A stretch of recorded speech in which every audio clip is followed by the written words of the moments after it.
안녕하세요. 저는 올해 81세 할머니입니다.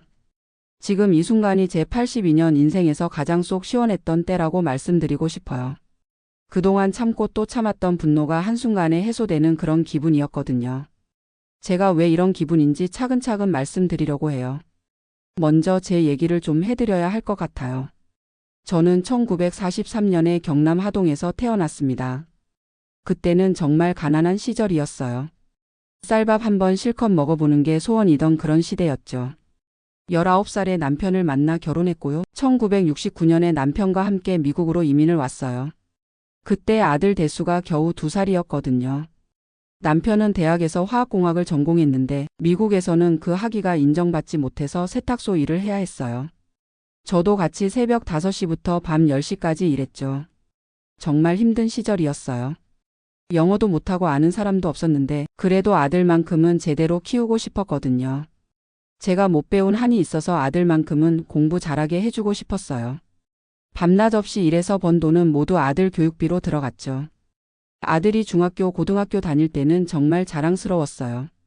성적도 좋고 착하기까지 해서요. 명문대학교에 장학금까지 받고 들어갔을 때는 눈물이 났어요. 우리가 그동안 고생한 보람이 있구나 싶었거든요. 대학교 졸업하고 IT 회사에 취직도 잘하고 연봉도 12만 달러나 받게 되었을 때는 정말 기뻤어요. 그런데 2003년에 남편이 갑자기 심장마비로 세상을 떠났어요. 당시 남편이 60세, 저는 59세였죠. 정말 막막했어요. 그때부터 혼자 살면서 아들 뒷바라지에 더 신경 썼어요. 다행히 세탁소 일로 모은 돈이 있었고요. 남편이 생명보험도 들어놨어서 경제적으로는 그럭저럭 버틸만 했어요. 그렇게 혼자 지내던 중에 아들이 2005년에 결혼한다고 하더라고요. 상대가 백인 여성이라고 해서 처음엔 좀 걱정이 되었어요. 문화 차이도 있을 테고 과연 우리 가족과 잘 지낼 수 있을까 싶었거든요. 그런데 제시카를 처음 만났을 때는 참 좋은 인상이었어요. 키도 크고 예쁘장하게 생겼는데 저한테도 정중하게 인사하고 예의도 바르더라고요. 안녕하세요, 어머니. 만나 뵙게 되어서 정말 기뻐요. 이렇게 한국말로 인사까지 하니까 얼마나 고마웠는지 몰라요. 아들이 미리 가르쳐줬나 보다 싶었죠. 그때는 정말 착하고 예쁜 며느리를 얻었다고 생각했어요. 결혼 초기에는 정말 좋았어요. 제시카가 저를 잘 챙겨주고 명절 때는 한국 음식도 같이 만들어 보겠다고 하고요. 손주들 브라이언하고 에밀리가 태어났을 때는 더더욱 기뻤죠. 혼혈이라 그런지 둘 다 정말 예쁘게 생겼어요. 그래서 저도 며느리한테 정말 잘해줬어요. 집 살 때 계약금 10만 달러도 제가 줬고요. 차 살 때도 3만 달러 보태줬어요. 아이들 교육비, 생활비 지원도 아끼지 않았죠. 제가 보기에는 우리 아들 연봉만으로는 좀 빠듯해 보였거든요. 특히 LA 지역은 물가가 비싸잖아요. 집세도 비싸고 아이들 학원비도 만만치 않고요. 그래서 매달 생활비로 2,000달러씩 보태줬어요. 어머니 너무 감사해요. 정말 큰 도움이 돼요. 제시카가 이렇게 고마워하니까 저도 기분이 좋았죠. 그런데 시간이 지나면서 뭔가 달라지기 시작했어요. 처음에는 제가 한국 음식을 해주면 정말 맛있게 먹었거든요. 어머니가 만든 김치찌개 정말 맛있어요. 이렇게 말하면서 말이에요. 그런데 언제부턴가 너무 맵다, 냄새가 좀 그렇다는 말을 하기 시작했어요. 그리고 손주들한테 한국어를 가르치려고 하면 꼭 말리더라고요. 아이들이 영어에 집중해야 한다면서요. 그때부터 좀 이상하다 싶었어요. 그래도 가족의 평화를 위해서 참았죠. 며느리와 갈등이 생기면 아들이 힘들어할 테니까요. 그래서 더 조심스럽게 행동했어요. 한국 음식도 냄새 난다고 하니까 환풍기 돌리고 만들고 한국어 교육도 제시카가 없을 때만 살짝살짝 가르쳤죠. 그런데 제시카의 태도는 점점 더 대놓고 변했어요. 돈이 필요할 때만 저한테 연락이 오더라고요. 어머니, 브라이언 학원비가 좀 부족해서요. 어머니, 에밀리 피아노 레슨비가 필요해요. 이런 식으로 말이에요. 그럴 때마다 저는 흔쾌히 도와줬어요. 손주들을 위한 일이니까 아깝지 않았거든요. 그런데 돈을 줄 때는 고맙다고 하면서 정작 가족 모임에서는 저를 소외시키는 일이 많아졌어요. 예를 들면 손주들 생일 파티 같은 걸 할 때 제시카 친구들이나 그쪽 가족들은 다 부르면서 저한테는 나중에 알려주거나 아예 말을 안 하기도 했어요. 어머니는 영어 못하셔서 재미없으실 것 같아서요. 이런 핑계를 대면서 말이에요. 그래도 저는 참았어요. 나이 들어서 새로운 문화에 적응하기 어려운 건 사실이니까요. 제시카 입장에서는 저 때문에 친구들 앞에서 부담스러울 수도 있겠다 싶었죠. 그래서 더욱 조용히 지내려고 노력했어요. 그런데 작년부터는 정말 도를 넘었어요. 제가 손주들과 시간을 보내려고 하면 아이들이 숙제해야 해서요 하면서 시간을 제한하더라고요. 한국 전통 명절인 추석이나 설날에 차례를 지내자고 하면 그런 건 시대에 뒤떨어진 거예요라고 대놓고 말하기도 했어요.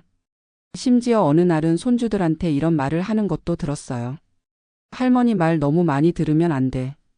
우리는 미국 사람이야.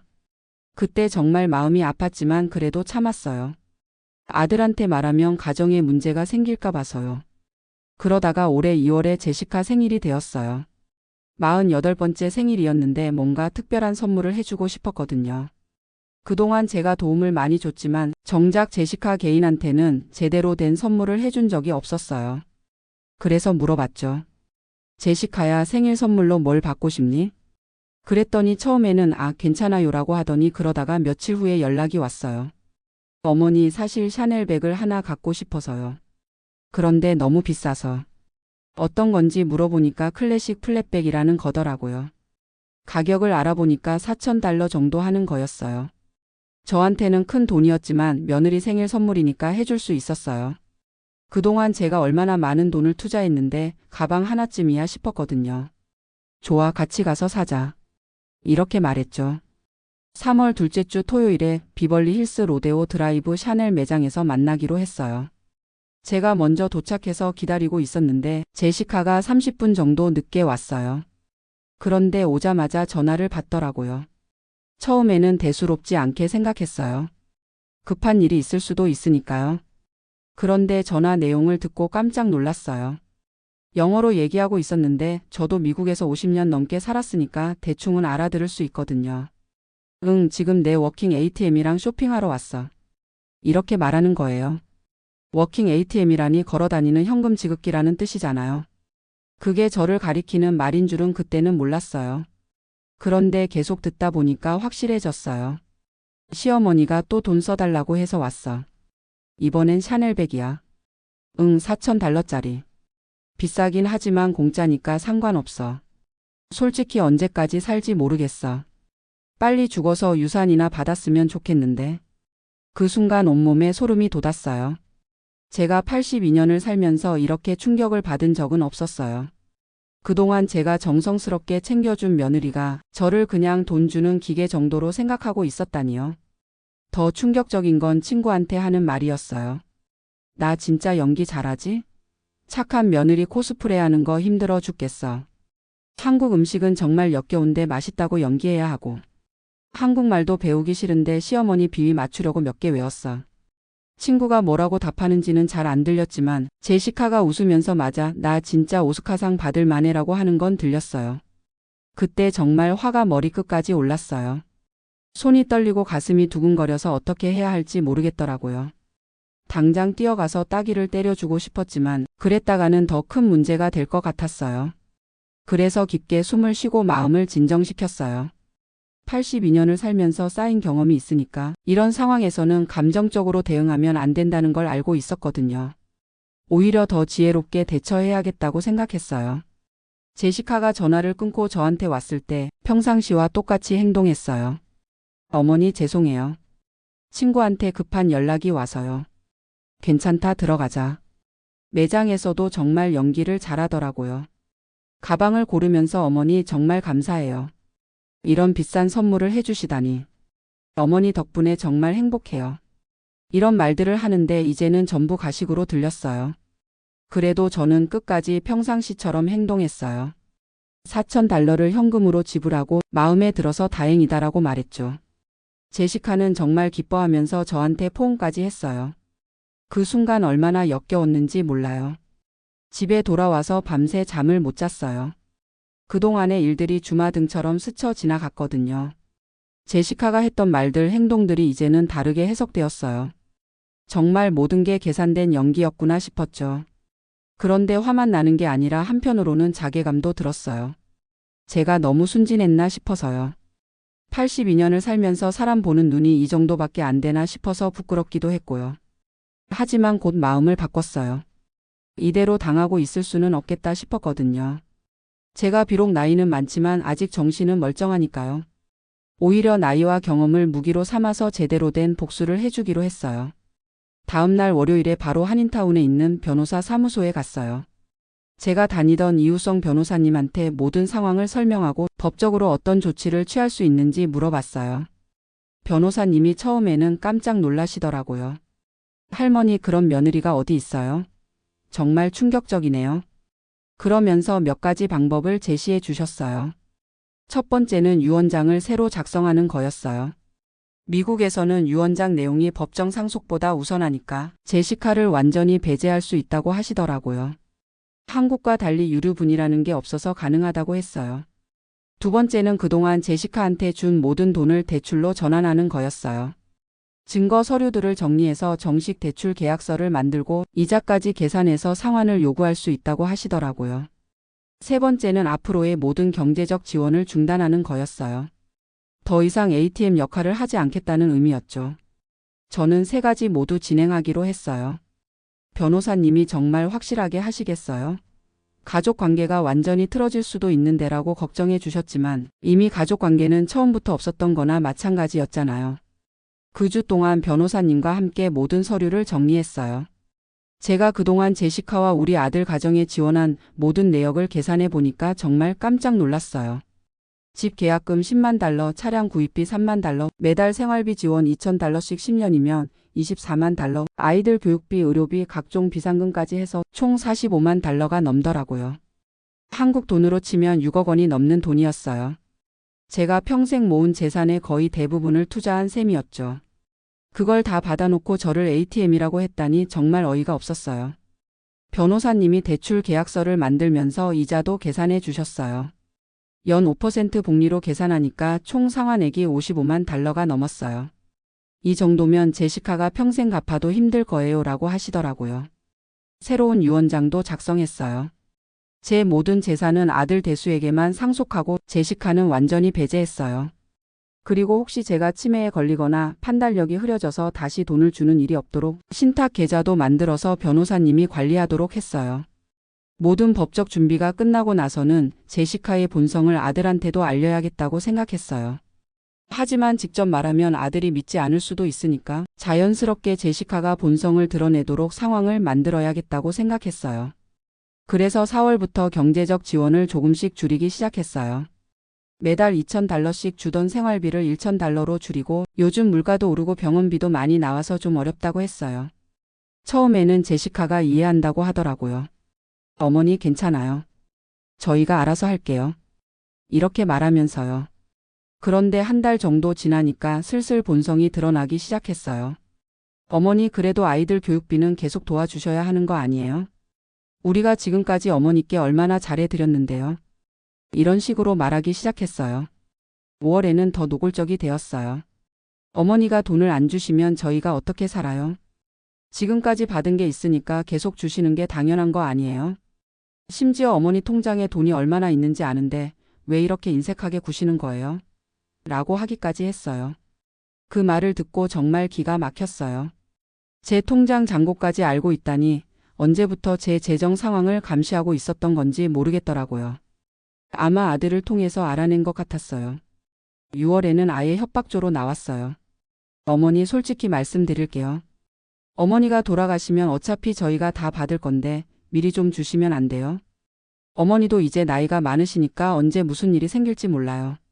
그 말을 들었을 때 정말 소름이 돋았어요. 제가 빨리 죽기를 바라는 것도 모자라서 아예 대놓고 유산을 기대한다고 말하는 거였어요. 그때 아들도 뭔가 이상하다는 걸 느끼기 시작한 것 같았어요. 어느 날 아들이 저한테 전화를 했거든요. 엄마, 제시카가 요즘 돈 얘기를 너무 많이 해서 좀 그래요. 혹시 엄마한테 무리한 요구를 하는 건 아니에요? 저는 그때도 직접적으로 말하지 않았어요. 아니야, 괜찮다. 다만 내가 나이가 들어서 돈 관리를 좀 더 신중하게 하려고 해. 이렇게만 말했죠. 7월에는 제시카가 정말 화를 냈어요. 가족 모임에서 제 앞에서 대놓고 불만을 표현하기 시작했어요. 어머니는 돈이 그렇게 아까우세요? 지금까지 저희가 어머니께 얼마나 잘해드렸는데요. 요즘 어머니가 너무 이기적이세요. 심지어 손주들 앞에서도 이런 말을 했어요. 할머니가 요즘 너무 인색해지셔서 우리가 힘들어. 할머니는 돈만 중요하게 생각하시나 봐. 그때 손주 브라이언이 저한테 와서 물어보더라고요. 할머니, 엄마가 할머니가 우리한테 돈 안 준다고 화내는데 정말이에요? 그 순간 정말 마음이 아팠어요. 제시카가 저와 손주들 사이의 관계까지 망치려고 하는구나 싶었거든요. 8월에는 더 심해졌어요. 제시카가 아들한테 어머니 통장 관리를 우리가 해야 하는 거 아니냐고 제안했다고 하더라고요. 어머니가 나이 드셔서 판단력이 떨어지는 것 같다면서요. 그 얘기를 들었을 때 정말 등골이 오싹했어요. 제 재산을 완전히 빼앗으려고 하는구나 싶었거든요. 다행히 아들이 그건 너무 심한 것 같다고 거절했다고 했지만 제시카가 얼마나 치밀하게 계획하고 있는지 알 수 있었어요. 9월에는 결정적인 사건이 생겼어요. 제가 병원에 정기 검진을 받으러 갔다가 우연히 제시카를 만났거든요. 그런데 제시카가 친구와 함께 있으면서 저를 못 본 척하는 거예요. 친구가 저분이 내 시어머니 아니야? 라고 물어보니까 제시카가 아니야, 모르는 사람이야 라고 대답하더라고요. 그리고 내 시어머니는 정말 꼴찌 아픈 늙은이야. 돈만 밝히고라고 하는 것도 들렸어요. 그때 정말 화가 머리끝까지 올랐어요. 공공장소에서 저를 모르는 사람이라고 하다니 며느리로서 해서는 안 될 행동이었거든요. 집에 와서 아들한테 전화했어요. 대수야, 엄마가 너한테 할 말이 있다. 제시카한테 그동안 엄마가 얼마나 많은 도움을 줬는지 정확히 계산해서 알려줘. 그래서 모든 내역을 정리해서 아들한테 보여줬어요. 45만 달러가 넘는 돈을 지원했다는 걸 알고 아들이 깜짝 놀라더라고요. 엄마, 이렇게 많은 돈을 줬어요? 저는 몰랐어요. 그래, 그런데 제시카는 이 돈을 당연하게 생각하고 있어. 심지어 엄마를 ATM이라고 부르고 빨리 죽었으면 좋겠다고도 해. 처음에는 아들이 믿지 않으려고 했어요. 엄마, 제시카가 그럴 리가 없어요. 뭔가 오해가 있는 것 같아요. 그래서 저는 증거를 보여주기로 했어요. 제가 휴대폰으로 제시카의 전화 통화를 녹음한 게 있었거든요. 샤넬 매장에서 우연히 들었던 그 통화 말이에요. 사실 그때 너무 충격을 받아서 휴대폰을 꺼내서 녹음 버튼을 눌렀었어요. 혹시 나중에 증거가 필요할 수도 있겠다 싶어서요. 82년을 살면서 쌓인 지혜였죠. 아들한테 그 녹음 파일을 들려줬어요. 워킹 ATM 빨리 죽었으면 좋겠다. 연기하는 게 힘들다. 이런 말들을 직접 듣고 아들이 완전히 충격을 받았어요. 이게 정말 제시카 목소리예요? 그래, 내 아내가 엄마를 이렇게 생각하고 있었어. 아들이 한참 동안 말을 못하더라고요. 그러다가 엄마, 정말 죄송해요.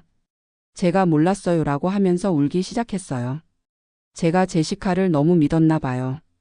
그날 밤 아들이 제시카와 크게 싸웠나 봐요. 다음 날 제시카가 저한테 전화를 했거든요. 목소리가 완전히 바뀌어 있었어요. 평소에 가짜 친절함은 온데간데 없고 차가운 목소리였어요. 어머니, 대수한테 뭐라고 하신 거예요? 사실대로 말했을 뿐이야. 어머니가 저를 함정에 빠뜨리시려고 일부러 그런 거예요. 함정이 아니라 내가 원래 그런 사람이었던 거지. 그때부터 제시카가 완전히 가면을 벗었어요. 좋아요, 이제 그만두죠. 어머니도 이제 혼자 사세요. 지금까지 받은 돈? 그건 어머니가 자발적으로 준 거예요. 법적으로 돌려줄 의무 없어요. 저는 그때 변호사님이 준비해둔 서류를 꺼냈어요. 제시카야, 이것 좀 봐라. 대출 계약서와 상환 요구서를 보여줬죠. 이게 뭐예요? 내가 지금까지 받은 돈 45만 달러에 이자 붙여서 55만 달러야. 이제부터 이 돈은 대출이고 갚아야 해. 제시카가 완전히 당황하더라고요. 이런 계약서는 무효예요. 저는 서명한 적 없어요. 미국 법에서는 구두 계약도 유효하고 돈을 받은 사실 자체가 계약 성립의 증거야. 변호사와 상의해서 정식으로 법정에서 만나자. 그 이후로 제시카의 태도가 180도 바뀌었어요. 갑자기 다시 착한 며느리 연기를 시작했어요. 어머니, 제가 잘못했어요. 그동안 스트레스를 많이 받아서 그랬어요. 다시 좋은 관계로 돌아갈 수 없을까요? 하지만 이미 늦었죠. 저는 더 이상 그 가식적인 연기에 속을 마음이 없었어요. 제시카야, 이제 우리는 법적 관계로만 지내자. 며느리는 이미 끝났어. 10월에는 변호사를 통해서 정식으로 대출 상환 요구서를 보냈어요. 6개월 내에 55만 달러를 상환하라는 내용이었죠. 물론 제시카가 그 돈을 갚을 리는 없다는 걸 알고 있었어요. 목적은 돈을 받는 게 아니라 제시카의 본성을 완전히 드러내는 거였거든요. 예상대로 제시카는 변호사를 고용해서 맞서기 시작했어요. 그 돈은 선물이었지 대출이 아니다. 구두 계약은 증명할 수 없다. 이런 식으로 대응했죠. 하지만 저는 모든 증거를 다 준비해 놨어요. 은행 송금 내역, 현금 지급 영수증, 제시카가 고마워하며 보낸 문자 메시지들까지. 모든 것을 다 보관하고 있었거든요. 11월에는 더 큰 폭탄을 터뜨렸어요. 새로 작성한 유언장을 공개한 거예요. 아들한테 모든 내용을 말해줬죠. 대수야, 엄마 재산은 모두 너한테 상속하기로 했어. 제시카는 한 푼도 받을 수 없어.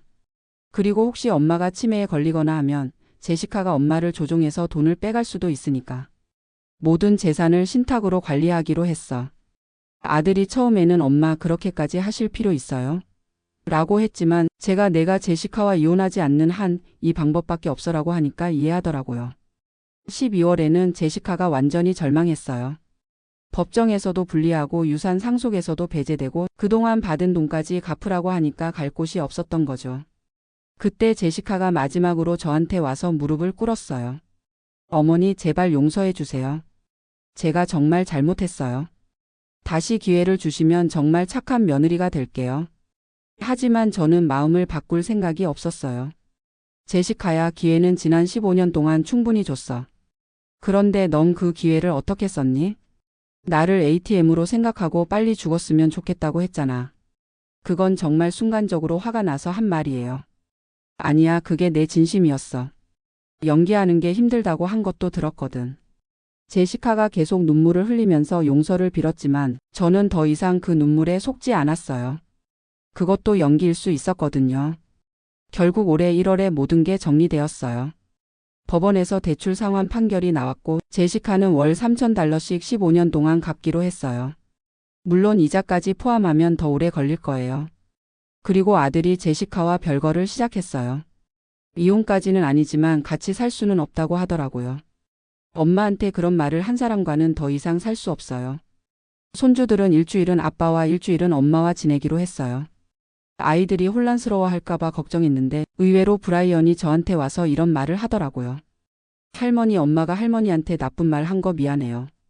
저는 할머니가 정말 좋아요. 할머니가 만들어주시는 김치찌개도 맛있어요. 그 말을 듣고 정말 뭉클했어요.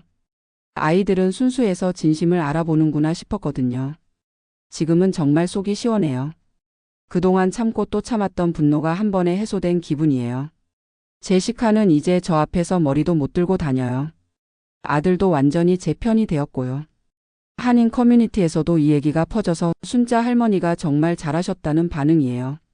다들 어떻게 시어머니를 ATM이라고 할 수 있냐며 제시카를 비난하더라고요. 특히 같은 백인 며느리를 둔 할머니들이 더 화를 내시더라고요. 우리가 얼마나 조심스럽게 며느리 눈치 보며 지냈는데 이런 일이 있으면 다른 백인 며느리들까지 오해받는다면서요. 제시카는 이제 한인 마트에도 못 나타나요. 예전에는 저랑 같이 장 보러 다니곤 했는데 이제는 아예 한인들이 많은 곳은 피해 다니는 것 같아요. 창피해서 못 다니는 거죠. 그런데 요즘 제일 웃긴 건 제시카가 저한테 잘 보이려고 안간힘을 쓴다는 거예요. 월 $3,000씩 갚기로 했는데 첫 달에는 정말 정확히 입금을 하더라고요. 그리고 며칠 뒤에는 제가 좋아할 만한 꽃까지 보내왔어요. 카드에는 이렇게 써 있었어요. 어머니, 그동안 정말 죄송했습니다. 앞으로는 진심으로 효도하겠습니다. 진심인지 또 다른 연기인지는 모르겠지만 어쨌든 예전처럼 저를 무시하지는 못하게 되었어요. 아들도 요즘 더 자주 안부를 물어봐요. 엄마 괜찮으세요? 필요한 거 있으면 언제든지 말씀하세요. 예전에는 제시카 눈치 보느라고 저한테 소홀했었는데 이제는 확실히 저를 우선으로 생각하는 게 느껴져요. 손주들도 더 자주 놀러 와요. 특히 브라이언이 한국어를 배우고 싶다고 하더라고요. 할머니, 한국말 가르쳐 주세요. 김치찌개 만드는 방법도 알려주세요. 예전에는 제시카가 막았는데 이제는 아무도 막을 사람이 없으니까 마음껏 가르쳐 줄 수 있어요. 에밀리도 한국 전통 옷 한복을 입어보고 싶다고 해서 지난주에 한인타운 가서 예쁜 한복을 사줬어요. 무엇보다 좋은 건 제가 이제 눈치 안 보고 살 수 있다는 거예요. 한국 음식 해먹고 싶으면 해먹고, 한국 드라마 보고 싶으면 큰 소리로 보고, 손주들한테 한국 문화 가르치고 싶으면 가르치고요. 제가 82년을 살면서 이런 통쾌함은 처음 느껴봐요. 젊었을 때는 워낙 순진해서 남한테 당하기만 했거든요. 이민 와서도 영어 못한다고 무시당하고 아들 뒷바라지 한다고 제 인생은 포기하고 살았어요. 그런데 이번 일로 깨달았어요. 나이가 들었다고 해서 당하고만 살 필요는 없다는 걸요. 오히려 경험과 지혜가 쌓인 만큼 더 영리하게 대처할 수 있더라고요. 요즘 한인 할머니들 사이에서 제가 유명해졌어요.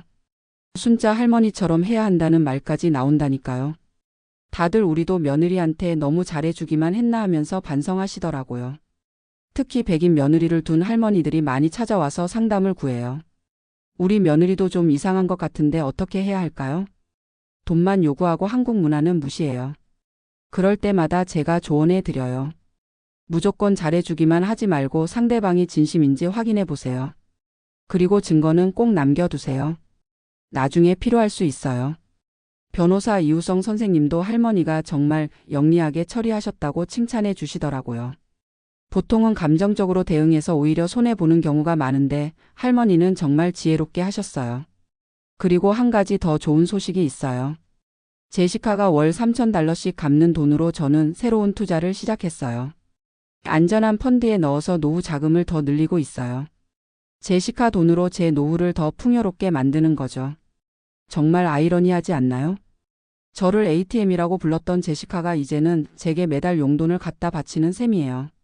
15년 동안 월 $3,000면 총 $54만 달러예요. 이자까지 계산하면 더 많아지고요. 요즘은 제시카가 돈을 입금할 때마다 문자로 안부 인사까지 보내요. 어머니 이번 달 상환금 입금했습니다. 건강하세요. 예전에는 돈 받을 때만 연락했는데 이제는 돈 갚을 때마다 연락하니까 참 웃겨요. 아들도 완전히 달라졌어요. 엄마, 제가 제시카를 너무 믿었어요. 앞으로는 엄마 말씀을 더 잘 들을게요. 제시카가 또 이상한 짓 하면 바로 말씀해 주세요. 그래서 요즘은 가족 모임 때 분위기가 완전히 바뀌었어요. 예전에는 제시카 눈치 보느라고 조심스러웠는데 이제는 제가 가족의 중심이 되었어요. 제시카가 오히려 제 눈치를 보고 있어요. 지난달에 추석 차례를 지내자고 했는데 제시카가 네 어머니, 제가 도와드릴게요라고 하더라고요. 예전에는 그런 건 시대에 뒤떨어진다고 했던 사람이요. 정말 180도 바뀐 거죠. 손주들도 이제는 저를 더 존경하는 것 같아요. 브라이언이 친구들한테 우리 할머니는 정말 멋있어. 나쁜 사람들을 혼내주거든이라고 자랑한다고 하더라고요. 에밀리도 할머니처럼 강한 여자가 되고 싶어라고 해요. 이런 얘기들을 들을 때마다 정말 뿌듯해요. 제가 단순히 복수를 한 게 아니라 손주들에게 올바른 교육을 한 셈이거든요. 나쁜 사람한테는 당당히 맞서야 한다는 걸 보여준 거죠. 요즘 한인 커뮤니티에서 저를 보는 시선도 완전히 달라졌어요. 예전에는 불쌍한 할머니였는데 이제는 멋있는 할머니가 되었어요. 젊은 한인 며느리들도 저한테 와서 할머니처럼 되고 싶어요라고 해요. 심지어 교회에서도 제 얘기가 화제가 되었어요. 목사님이 설교 시간에 순자 권사님처럼 지혜롭게 문제를 해결해야 한다고 말씀하시기도 했어요. 물론 복수 자체를 권장하신 건 아니고 참기만 하지 말고 지혜롭게 대처하라는 의미였지만요.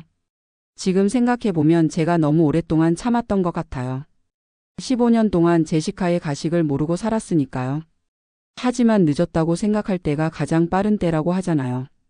82세에 이런 복수를 해낼 수 있다는 것 자체가 대단한 거죠.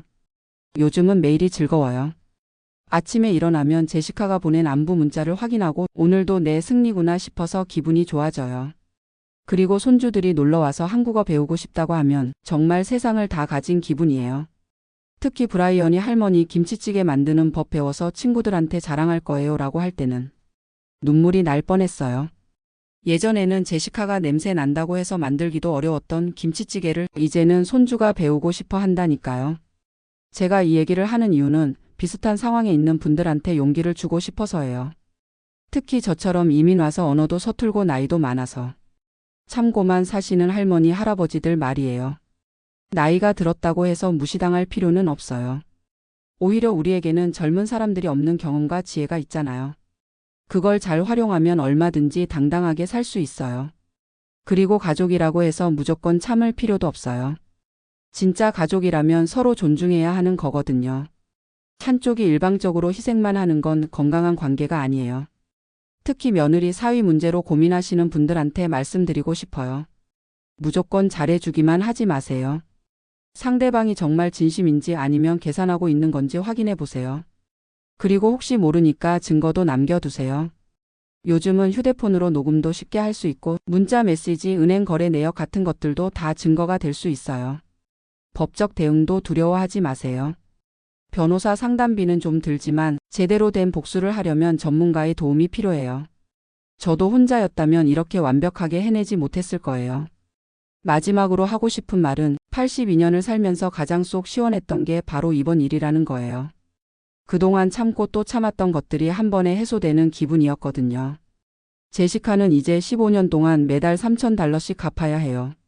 저를 ATM이라고 불렀던 대가를 톡톡히 치르는 거죠. 그리고 저는 그 돈으로 더 풍요로운 노후를 보낼 거예요. 정말 세상에 공짜는 없다는 걸 제시카도 이제 알았을 거예요. 그동안 제가 해준 것들이 얼마나 소중한 건지도 깨달았을 테고요. 앞으로는 절대로 저를 무시하지 못할 거예요. 매달 돈 갚을 때마다 자신이 얼마나 어리석었는지 후회하겠죠. 여러분도 혹시 비슷한 상황에 계시다면 82세 할머니도 해낸 일이니까 여러분도 충분히 할 수 있을 거예요. 나이는 약점이 아니라 무기가 될 수 있어요. 경험과 지혜를 잘 활용하시기 바라요. 그리고 무엇보다 자신을 소중히 여기세요. 가족을 위해서 희생하는 것도 좋지만 자신의 존엄성까지 포기할 필요는 없어요. 당당하게 사세요. 제가 앞으로 몇 년을 더 살지는 모르겠지만 적어도 남은 인생은 당당하게 살 수 있을 것 같아요. 더 이상 눈치 보지 않고 제가 하고 싶은 대로 살 거예요. 그리고 손주들에게는 강하고 멋진 할머니로 기억될 거예요. 우리 할머니는 나쁜 사람들한테 절대 지지 않았어. 이렇게 말이에요. 그게 제가 82년을 살면서 마지막으로 남기고 싶은 교훈이에요. 정의는 반드시 승리한다는 것, 그리고 나이가 들어도 당당하게 살 수 있다는 것 말이에요. 감사합니다.